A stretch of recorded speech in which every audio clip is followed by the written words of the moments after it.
বাংলাদেশের মানুষের যে ইচ্ছার প্রতিফলন। বাংলাদেশের নতুন প্রজন্ম যারা দীর্ঘ 17 বছর যারা তাদের ভোট দিতে পারেনি, এবং চিন্তা করে দেখুন 2008 সালে যারা 17 বছর বয়সের ছিল, তৎপরবর্তী 2024 সালে অগাস্টে এসে তাদের বয়স কত হয়েছে, এটাও চিন্তা করুন। যে ডেমোগ্রাফিক যে প্যাটার্ন, সেই ডেমোগ্রাফিক প্যাটার্নের কথা চিন্তা করুন। বাংলাদেশের মানুষ তো যখন যদি কেউ বলে যে তুমি কি পরাকর্ম চাও না তুমি ভোট দিতে চাও, বাংলাদেশের মানুষ কিন্তু বলবে যে আমি ভোট দিতে চাই, না খেয়ে থাকলে এটাই বাংলাদেশের মানুষের রক্ত দিতে হবে।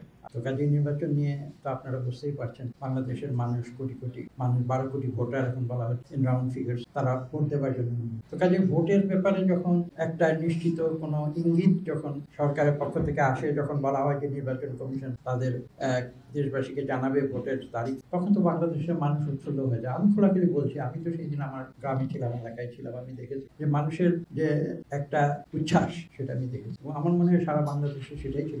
বাংলাদেশের মানুষ ভোট দিতে চায় একটা উৎসব মুখর। এটা একটা বাংলাদেশের মানুষের জন্য, আমরা যখন বৈশাখ মাসে 14ই এপ্রিল আমরা যখন উৎসব করি, নববর্ষের উৎসব করি, বাংলাদেশের মানুষের কাছে কিন্তু ভোটের দিনটি এরকম একটি উৎসবে। কাজেই তারা উন্মুখ হয়ে আছে কখন ভোট দেবে, কখন তাদের যে মৌলিক অধিকার তারা সেটা প্রয়োগ করবে, এবং তাদের সত্যিকার যে প্রতিনিধি তাদেরকে নির্বাচিত। এগুলো হচ্ছে দাবির বিষয় নয়। আসলে আমার মাঝে মাঝে মনে হয় যে এই যে আমি বলছি, আমি এই যে মাঝে মাঝে মনে হয় যে এই যে একটা প্যারাডাইম বাংলাদেশ, দাবি করবে, দাবি মেটাবে। আমার মনে হয় যে এই চক্র থেকে বাংলাদেশকে বের, দাবি দেওয়ার একটা রিকনসিলিয়েটরি অ্যাপ্রোচ বলা হয়, যে পারস্পরিক সমঝোতার একটা মনোবৃত্তি মানুষ, আমার মনে হয় যায় সেইখানে। এবং এই যে সারাক্ষণ কনফ্লিক্ট, এর বিরুদ্ধে ওর বিরুদ্ধে, এই যে একটা পরিবেশ, এখান থেকে এই চক্র থেকে বাংলাদেশ। এবং আমার বিষয় যে দেখুন, এই 13ই জুন একটি মিটিং হয়েছে, এটা অবাক কাণ্ড। আমি খোলাখুলি বলি, শেষ আমরা যেদিন ডক্টর ইউনূস সাহেবের সঙ্গে দেখা করি, আমি নিজে ডক্টর ইউনূসকে উদ্দেশ্য করে বলছেন, আপনি শুধু নির্বাচনের দিন দিয়ে আপনি ঘোষণা দেন, দেখবেন যে বাংলাদেশের সব নয়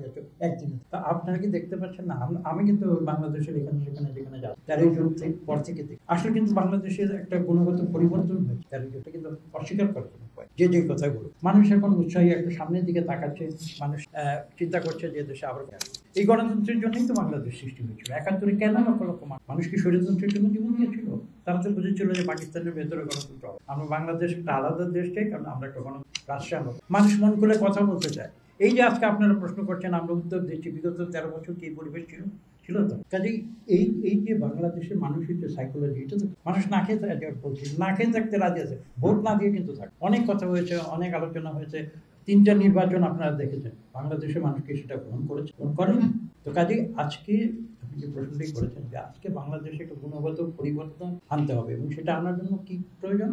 গণতন্ত্র প্রয়োজন, এবং গণতান্ত্রিক যে প্রতিষ্ঠান সেগুলোকে আমাদের গঠন, এবং সেগুলোকে পুনর্গঠন করতে হবে, শক্তিশালী করতে হবে, যাতে মানুষ তার গণতান্ত্রিক অধিকার এদেশে প্রয়োগ করতে পারে। আপনারাই তো বলছেন যে প্রধানমন্ত্রী অনেক বেশি শক্তিশালী, তার ক্ষমতা কমাতে হবে। এটা মূলে কি রয়েছে? মূলে তো রয়েছে জবাবদিহিতা যখন থাকে না, তখনই তো প্রধানমন্ত্রী অতি শক্তিশালী হয়ে যায়।